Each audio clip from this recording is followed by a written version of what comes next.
Alrighty, welcome back everyone. We just did kind of a fun little hypothetical about the Super League and the possibility what that would have looked like in 2023. But now let's get back to the top 10 Tuesday for this week. And we're going to do the best programs in the country. This one is not easy. I'll be totally honest with you because I think people kind of define program in a myriad of different ways. I've watched Josh Pate. He says the last 3 years is kind of the moniker he gives. I tend to lean more towards 5 years or just kind of the infrastructure there, but I think it's definitely kind of an inexact science for sure. But let's jump right in and let's get to this because I think my list is a little bit interesting, and I think some people will definitely have some objections to it as we go through it. But I think number one is not an objectionable one. I think they are definitely up top. I think Kirby has created quite a system there. I mean, it's a well-oiled machine. We've talked about it a number of times. The best head coach in the country by a pretty fair margin, if you ask me. I think he's number one, and then you can put two, three, four in a number of different orders, but one is pretty solid in Kirby Smart. So Georgia is just on a different level. They rebuilt the Alabama model that Kirby was coming from under Saban, and they've done it beautifully, especially as everything is kind of changed around them. The recruiting and NIL ability is all there. There's nothing that Georgia cannot do. So they are definitely number one. The recruiting footprint is insane. So Georgia's the slam dunk number one here. Then you get to kind of a different one with Ohio State. I've seen Bama in this position. I've seen Michigan in this position. But when I look at Ohio State, I think there are a lot of people that see a big hole at head coach. They think Ryan Day is not the head coach that some people think he is, including myself. Think he cannot win the big one. And I understand that impulse. I understand, not having seen something happen. It's hard to kind of imagine that coming to fruition, especially the way that they've played against Michigan the last couple of years. But I think Ryan Day is doing everything he needs to be doing, especially this offseason. I think he's done an incredible job of taking stock of what his program really looks like and what it needs to look like. And I think one of the big things he did was bringing in Chip Kelly as the offensive coordinator. I think that's going to be huge for them. The staff is just remarkable all around. But when you talk about Ohio State, I think the biggest thing that stands out to me more than anything else is the recruiting. I think the recruiting footprint is as wide as any program in the country. I think they have a recruiting staff that is on another level. They just added Carlos Loughlin from Oregon, who I think is going to be a huge recruiter for them. Brian Hartline is the best recruiter in the country and has been for quite some time. So they have so many guys on that staff that are just remarkable. I think everything is in place at Ohio State. You don't have to necessarily ask for anything because it's right in front of you. So I would put Ohio State right up there with Georgia.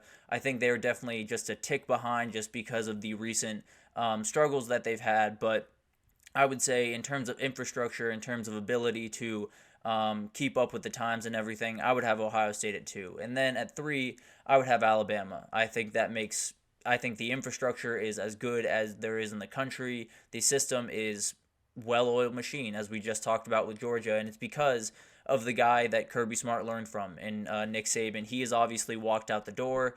I don't have many questions about Kalen DeBoer and his ability to take this job in stride, but there's always a question there, right? There's always a question of this remarkable change that has happened around Alabama these past, 4 months is something that they haven't seen in quite some time. We haven't seen in college football in quite some time. So it'll be really interesting to see how they handle that. That's really my only worry about Alabama, but in terms of who they are as a program, it's as solid as they come, that's for sure. But oh, excuse me. Let's get into Michigan.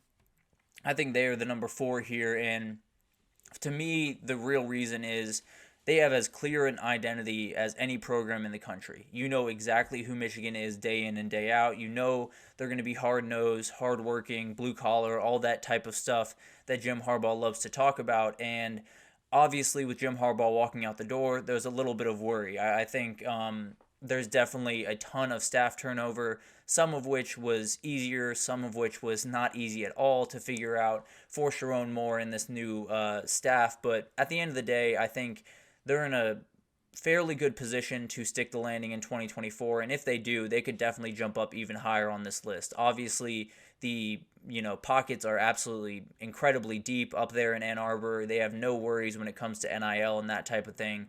So I think this team is going to be very good going forward. I do worry about, can they stick the landing with all of the changes? But at the end of the day, if they can do that, I mean, they're one of the top, if not have the ability to be the top program in the entire country.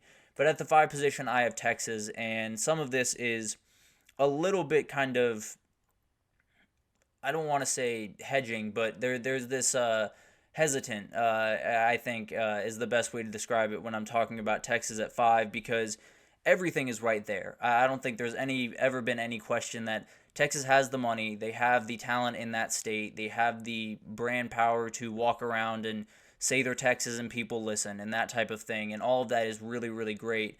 But there is, a difference when things really start rolling. I think they hired Steve Sarkisian, and things have slowly started to kind of build up over there, and they're finally towards the top of the game. I mean, into the playoff, doing incredible things last year, but now the pressure really starts, and things get really real for the staff, for Steve Sarkisian, for everyone around this program. So how they handle that will be huge. This is another program that absolutely can be number one program in the country potential, but at the end of the day, they have to stick the landing these next couple of years, especially this upcoming year.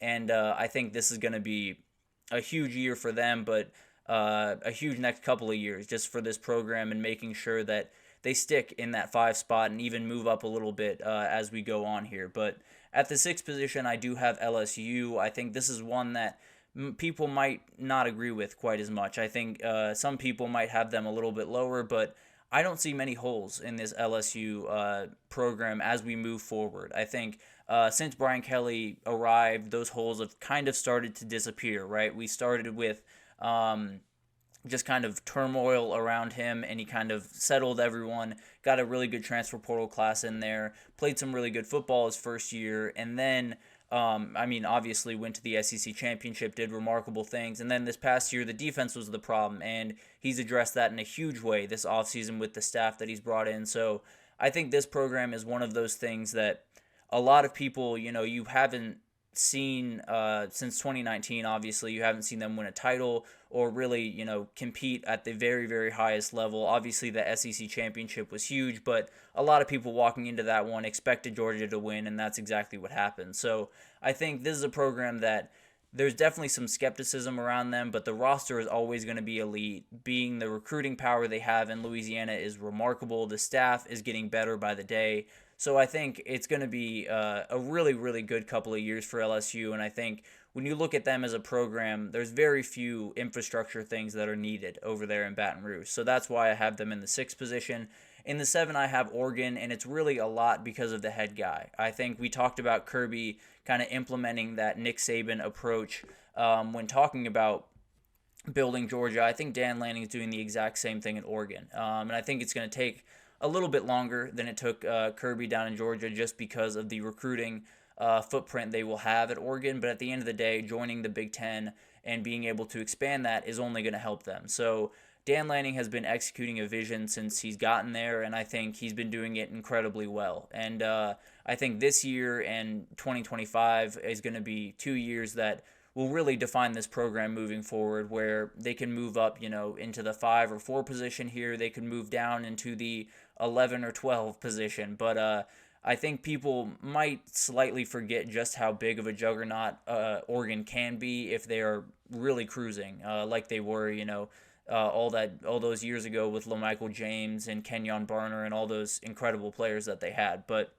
number 8, I have Notre Dame, a team that this one's kind of a no-brainer. They have to be on this list somewhere. They're always going to be in a great position. Their relationship with NBC is a huge help to that. The roster is always going to be great because it's Notre Dame. A certain amount of kids just want to go to Notre Dame for whatever reason, and it's going to be always a great roster. The staff is getting better and better. Recruiting is becoming more and more of a strength out there as Marcus Freeman kind of gets his hands... I'm so sorry about that. I accidentally just pressed something I shouldn't have. But the recruiting is getting better and better as Marcus Freeman gets more comfortable in that position, and he's someone that I think is one of the more underappreciated names in all of the sport. He does incredible things over at Notre Dame pretty much every single season, so I'm very excited to see what he can kind of build out there as they kind of bring in more recruiting staff. We talked about Deuce Knight a couple of times on here, a recruit that's coming into them, a very, very talented quarterback that could be the quarterback that kind of takes them back up to the top. So very excited for the future of this Notre Dame team.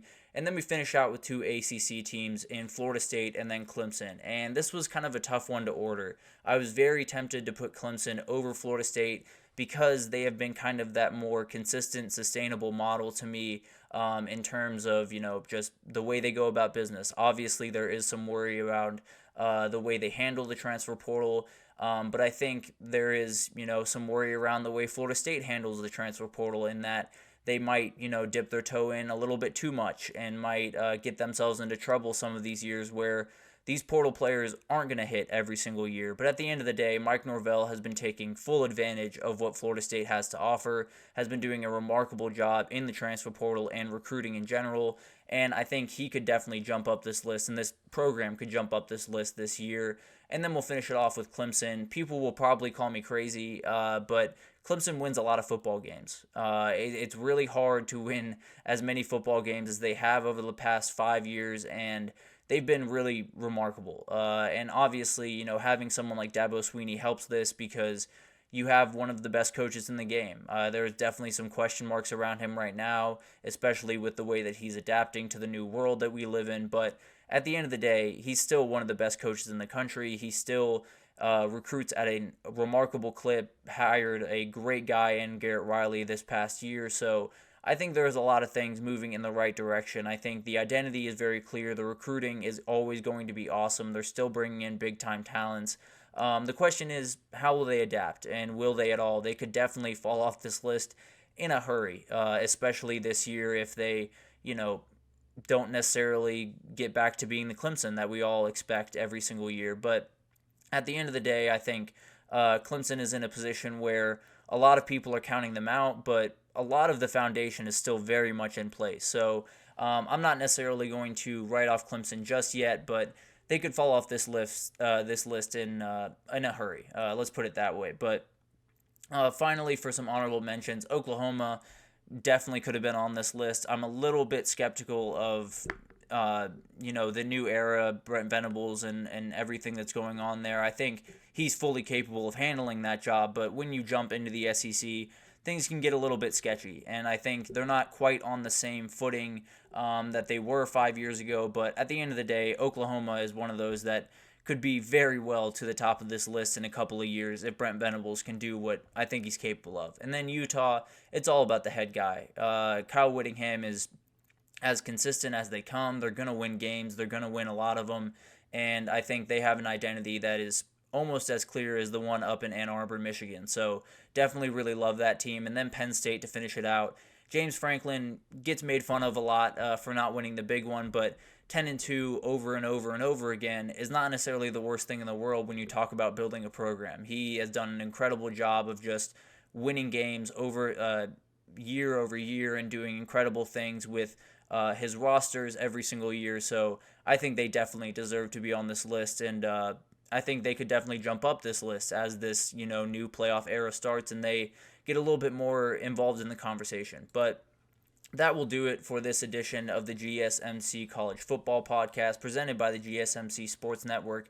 I, again, am your host, Tommy Brzee. Your support means a ton to us, so please remember to subscribe, leave a positive review. It does make a huge difference. Also, follow us on Facebook, Twitter, TikTok, Instagram, all of the social pages for any of the content and updates you could possibly need. We have incredible people all over this network doing work on every sport you could think of, from basketball to football to wrestling. So anything you could need, we will have you covered. But thank you once again for listening, and I will see you guys tomorrow.